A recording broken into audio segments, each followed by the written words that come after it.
So this is a teardown of a QSC Q-SYS Core 4000, and this is a audio processor of some sort.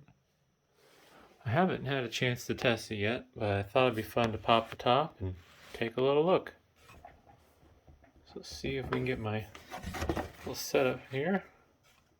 I think I'm gonna be just a little too close, but hopefully it'll work.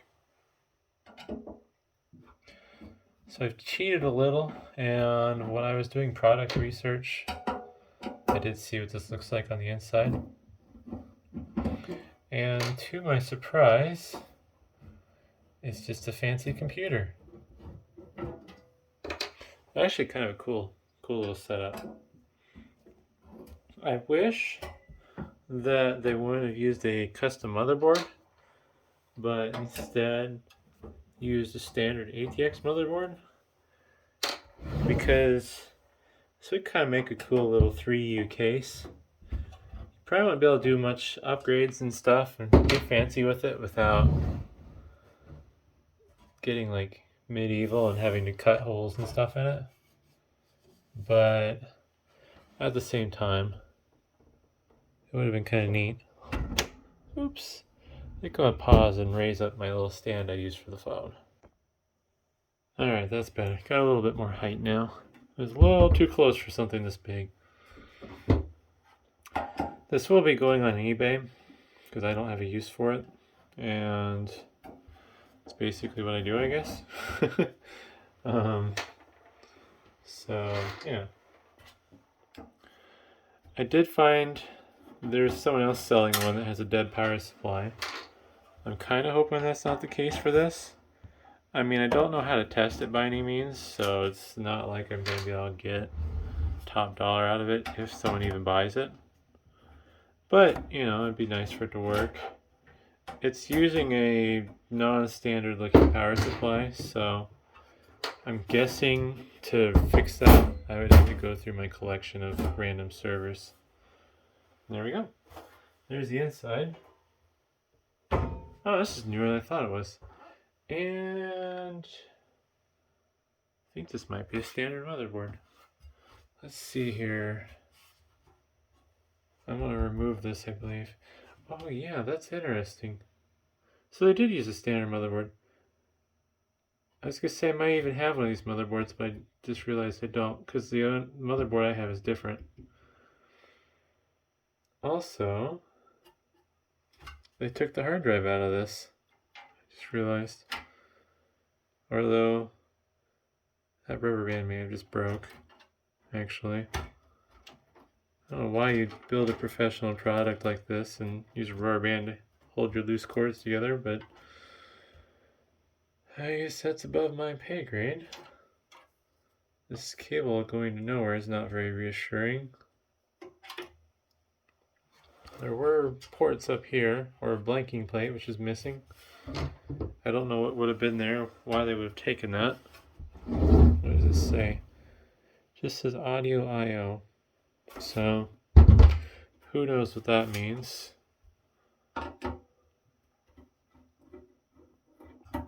Something tells me when I plug this in, it will be kind of loud.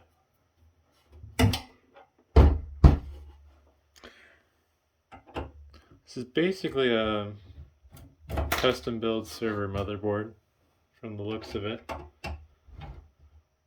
Now, I need something to get in that screw. Someone ran off with my razor blade. Probably me.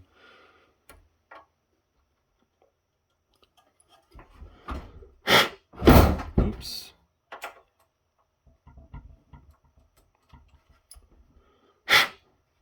That should be clean enough. It rubbed on something wood, it looks like, and it took some fibers with it.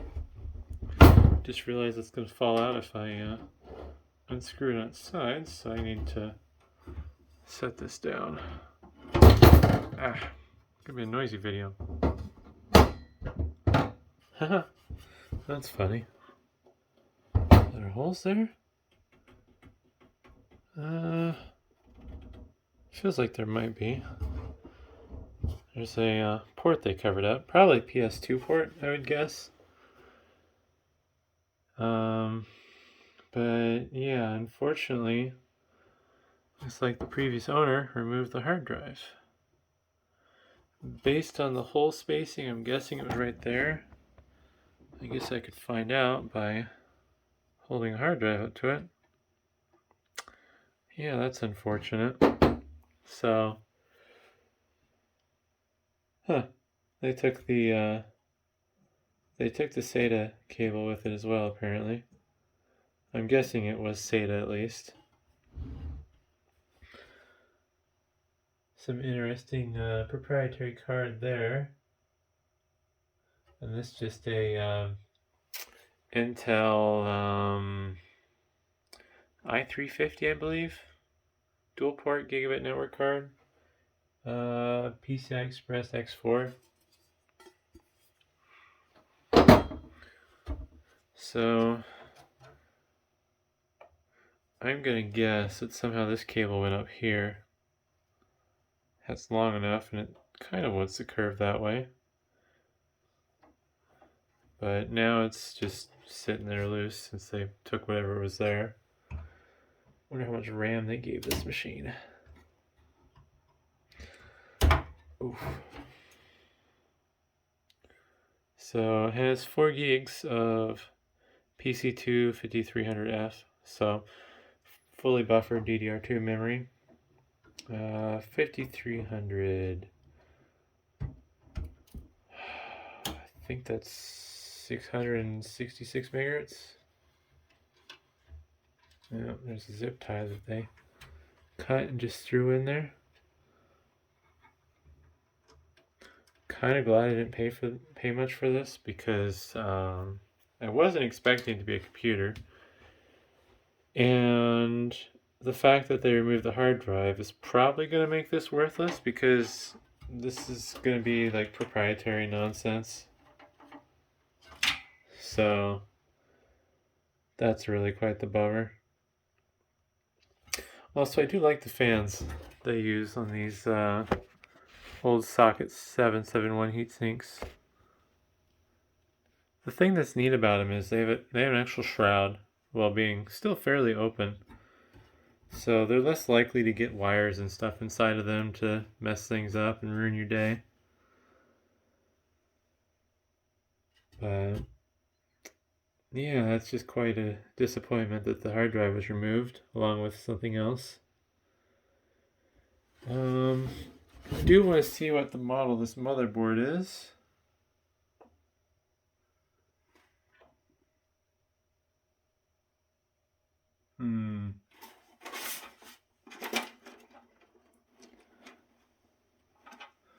So without having a computer to verify it, I believe that's the model number in there down the middle above the serial number. CPU-S5000SL. That would be my guess. 8 memory slots. So this could have a significantly increased amount of RAM. The interesting thing about a lot of this proprietary stuff is, depending on the software, it might not even benefit from having more memory.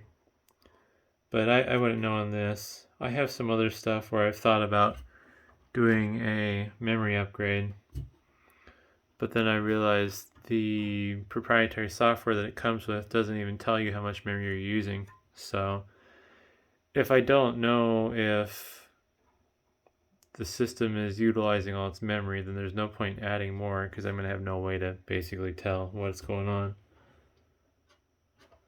But I was going to make a separate video, at least my thought was to make a separate video showing it booting up, but it's just going to boot to a BIOS or a post screen more than likely. So there's no point in doing that. One thing that I think will be fun though is seeing how noisy this system is.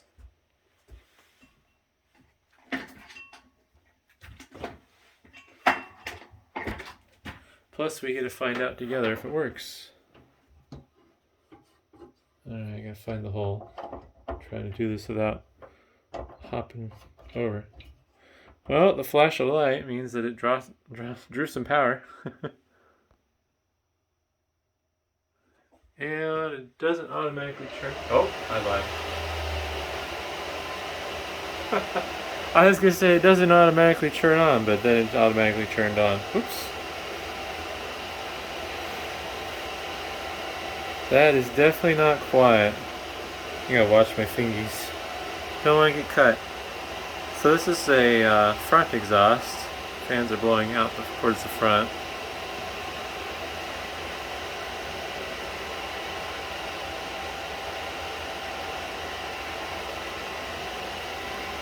And as far as I can tell, there's no hard drive, so unfortunately that means that it's not going to boot into anything. I'll grab the camera here. The front display is trying to display something. Oh, and that was a BIOS post beep. Unfortunately, I don't foresee this doing anything though, because it's not going to have any software do its job. So I guess if anything, that's just kind of a neat look inside. If a person was willing to do some work, I mean, you could easily turn one of these into a custom built case. But basically what you'd probably want to do, if you want to do it the easiest way, is you just like cut out this whole back assembly and fabricate a new one. Especially if you didn't want to use this power supply. It is...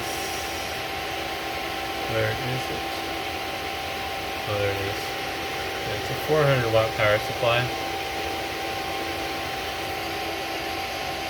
So, this is a fairly standard form factor for at least servers. It's just not a standard PC form factor. But unfortunately, no hard drive means no boot. And if you're used to working on computers, you already know what a BIOS screen looks like, so nothing to see there. But either way, hopefully that was interesting, and thanks for watching.